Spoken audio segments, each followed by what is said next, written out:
नमस्कार, मैं हूं आपके साथ मयंक। तो देखिए, वक्फ कानून को लेकर सुप्रीम कोर्ट की तरफ से बड़ा फैसला आया है और इस फैसले में सुप्रीम कोर्ट ने कई अहम बातें कही गई हैं। सुप्रीम कोर्ट की तरफ से एक बड़ी बात ये कही गई है कि जहां तक संभव हो वक्फ बोर्ड का सीईओ मुस्लिम कम्युनिटी से होना चाहिए। देखिए, इसको लेकर बड़ा विवाद हुआ, काफ़ी चर्चाएं हुई। अब सुप्रीम कोर्ट की तरफ से ये बात कही गई है कि जहां तक संभव हो वक्फ बोर्ड का सीईओ मुस्लिम होना चाहिए।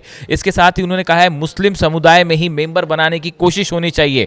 5 साल प्रैक्टिस होने की शर्त पर भी सुप्रीम कोर्ट ने रोक लगा दी है और यह भी कहा है कि कलेक्टर का फैसला अंतिम फैसला नहीं होगा। ये कई अहम बातें सुप्रीम कोर्ट की तरफ से कही गई है।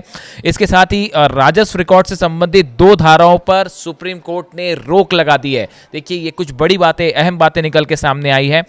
सुप्रीम कोर्ट की तरफ से कहा गया है कि इस पूरे कानून की कुछ धाराओं को लेकर विवाद है, जिसको लेकर आपत्तियां जताई गई थी और सुप्रीम कोर्ट ने अब इसमें फैसला सुनाते हुए कहा है कि अभी हम पूरे कानून पर हम स्टे नहीं लगा रहे हैं और ना ही ये वक्फ बोर्ड की जो के संवैधानिकता है उसको लेकर ये फैसला नहीं है। फिलहाल सुप्रीम कोर्ट की तरफ से जो बात कही गई है, लेकिन ये बात साफ कर दी गई है कि जहां तक संभव हो वक्फ बोर्ड का सीईओ जो है वो मुस्लिम कम्युनिटी से होना चाहिए, मुस्लिम समुदाय से होना चाहिए।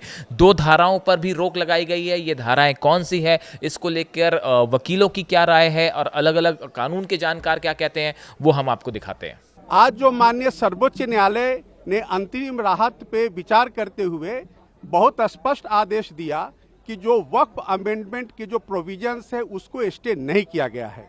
दूसरा बात उन्होंने कहा है कि जो रजिस्ट्रेशन का जो मुद्दा है उस पर भी कोई स्टे नहीं है, यानी कि जो वक्फ रजिस्टर्ड नहीं है या जिसको रजिस्टर नहीं कराया जाएगा वो वक्फ प्रॉपर्टी ट्रीट नहीं होगा।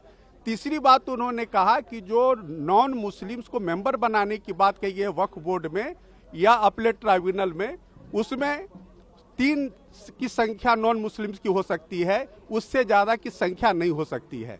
चौथी बात जो उन्होंने कहा है कि जो भी आप किसी को कहते हैं कि इनका वक्फ प्रॉपर्टी जायज नहीं है, कानून सम्मत नहीं है, तो जो प्रोसीजर प्रिस्क्राइब्ड है वक्फ एक्ट में इंक्लूडिंग अमेंडमेंट एक्ट, उसके हिसाब से ही आप उसको उस प्रॉपर्टी से बेदखल कर सकते हैं। अच्छा फैसला है और सरकार की साजिश और सरकार की मंशा पर माननीय उच्चतम न्यायालय ने बड़े पैमाने पर रोक लगा दी है, अंकुश लगा दी है। तो पूरे देश में अपनी ज़मीनें दान करने वाले लोग, धार्मिक कामों के लिए, सामाजिक कामों के लिए, जिनको ये डर था कि सरकार उनकी ज़मीनें लूटने की कोशिश करेगी, फौरी तौर पर उनको बहुत बड़ी राहत मिली है। 5 साल का भी जिक्र किया है सुप्रीम कोर्ट ने कि इस्लाम का अनुयायी होना जरूरी नहीं है। नहीं, सरकार डिसाइड कैसे करेगी? आप फ्रेम कैसे करोगे? रूल कैसे फ्रेम करोगे? आप कैसे तय करोगे कि कौन 5 साल से प्रैक्टिस कर रहा है? ये तो आस्था का विषय है, ये तो अंतर्मन की बात है। तो माननीय उच्चतम न्यायालय ने इन तमाम संवेदनात्मक पहलुओं को और छोटे छोटे पहलुओं को देखा है। तो मैं बहुत खुश हूँ और मुझे अच्छा लग रहा है।